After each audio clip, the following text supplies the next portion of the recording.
Barvna harmonija, disharmonija in monotonija. Kako barve vplivajo na občutek, ritem in sporočilo? Za dizajnerje in ustvarjalce hitri vodič z jasnimi primeri. Uporabili bomo preproste sheme in praktične vizualne rešitve. Začnimo s harmonijo. Barvna harmonija je prijetno, uravnoteženo razmerje med barvami, ki jih oko zazna kot skladne. Komplementarna. Barvi nasproti na krogu, na primer modra in oranžna. Ustvari močan kontrast in stabilno ravnovesje. Analogna. Barve ena ob drugi, mehke naravne prehode. Idealno za umirjen organski občutek. Triadna, tri barve enakomerno razporejene. Živahno, a stabilno. Dobra čitljivost, dinamičen ritem. Deljena komplementarna, ena osnovna, dve obkomplementarni, manj napetosti, več fleksibilnosti. Odlična za uravnotežene poudarke. Ne pozabi, svetlost in nasičenost določata glasnost barve.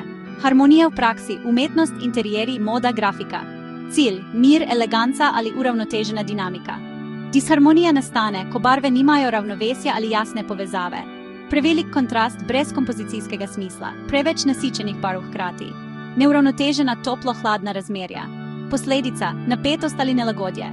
Disharmonija ni nujno napaka, je orodje, če jo vodi namen. Uporabijo za pozornost, konflikt, napetost, provokacijo. Naprimer, neon roza, strupeno zelena in intenzivno rumena, brez vizualne hierarhije. Če jo ukrotiš s hierarhijo, ostane drzna, a berljiva. Ključno, namen in kontrola.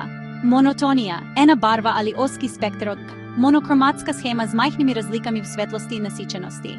Učinek, umirjenost, minimalizem, eleganca.